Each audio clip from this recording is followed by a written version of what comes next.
जय श्री राम मित्रों, मैं महेंद्र सिंह आप सभी भक्तों का आध्यात्म की दुनिया में हार्दिक स्वागत करता हूं। क्षमा बड़न को चाहिए, छोटन को उत्पात, भृगु ऋषि ने मार दी विष्णु जी को लात। जी हाँ मित्रों, कालांतर में एक बहुत ही महान ऋषि हुए थे जिनका नाम महर्षि भृगु था। महर्षि भृगु द्वारा ही भृगु संहिता की रचना की गई थी, जिससे इस ब्रह्मांड को नियंत्रण करने वाले सूर्य, चंद्रमा, मंगल, बुध, बृहस्पति, शुक्र, शनि आदि ग्रह और नक्षत्रों पर आधारित वैदिक गणित के इस वैज्ञानिक ग्रंथ के माध्यम से जीवन और कृषि के लिए वर्षा आदि की भविष्यवाणी की जा सकती है। परंतु आज हम महर्षि भृगु के जीवन काल से जुड़ी एक ऐसी घटना के बारे में आपको बताने जा रहे हैं जब उन्होंने भगवान विष्णु की छाती पर अपने पैरों से प्रहार कर दिया था। तो आइए अब हम जानते हैं कि ऐसा क्या हुआ था जिसके कारण महर्षि भृगु को इतना घोर पाप करना पड़ा। लेकिन उससे पहले यदि अभी तक आपने हमारे चैनल को सब्सक्राइब नहीं किया है तो आध्यात्मिक तथ्य चैनल को अभी सब्सक्राइब करें और साथ ही घंटी के बटन को दबाएं, जिससे कि हमारी वीडियो से जुड़ी जानकारी आपको प्राप्त हो सके।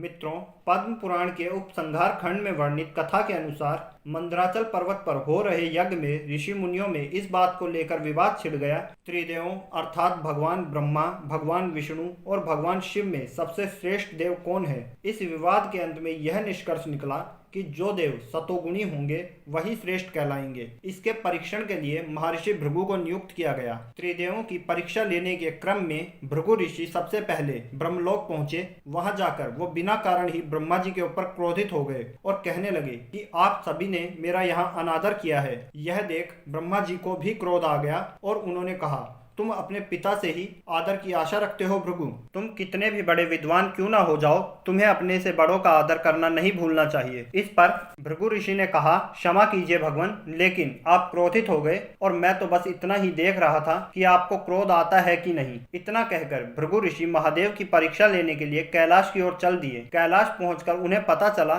कि भगवान भोलेनाथ अपने ध्यान में लीन हैं। उन्होंने नंदी से कहा, जाकर भगवान शिव को उनके आने की सूचना दो। नंदी ने कहा, मैं ऐसा नहीं कर सकता, भगवान शिव क्रोधित हो जाएंगे। इस पर भृगु ऋषि स्वयं ही उस स्थल पर चले गए जहां भगवान शिव ध्यान में लीन थे और वहां पहुंचकर भगवान शिव का आवाहन किया और बोले, कैलाश हो या कहीं भी ऋषि मुनियों के लिए तो द्वार सदैव खुले होते हैं। इन सब से शिव जी का ध्यान भंग हो गया और वो क्रोधित हो गए। भगवान शिव ने क्रोध में कहा, भृगु, तुम्हारी मृत्यु तुम्हें यहाँ तक ले आई है, मैं तुम्हें अभी भस्म कर देता हूँ। तभी माता पार्वती वहां आ गई और भगवान शिव से भृगु ऋषि के प्राणों की रक्षा का निवेदन किया और ये बताया कि इसमें भृगु ऋषि की कोई गलती नहीं है, वो तो बस पृथ्वी के सभी ऋषि मुनियों का मार्गदर्शन करना चाहते हैं। यह सब जानकर भगवान भोलेनाथ का क्रोध शांत हो गया और उन्होंने भृगु ऋषि को बताया कि क्रोध तो मेरा स्थायी स्वभाव है। इसके बाद भृगु ऋषि वैकुंठ पहुंचे। वहां पहुंचकर उन्होंने देखा भगवान विष्णु निद्रा की अवस्था में थे। भृगु ऋषि को लगा कि उन्हें आता देख भगवान विष्णु जानबूझकर सोने का नाटक कर रहे हैं और फिर उन्होंने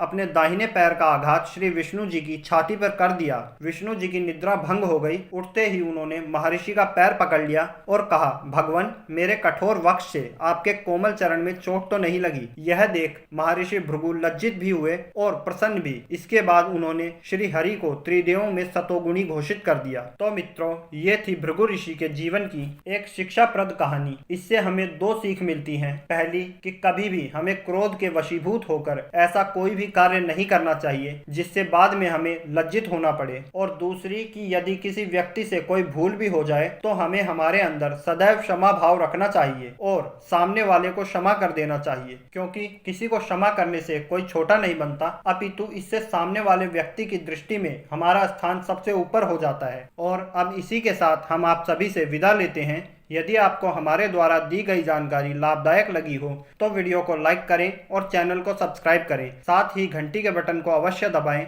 जिससे कि आध्यात्म से जुड़ी इसी प्रकार की महत्वपूर्ण जानकारी आपको प्राप्त होती रहे। जय श्री राम।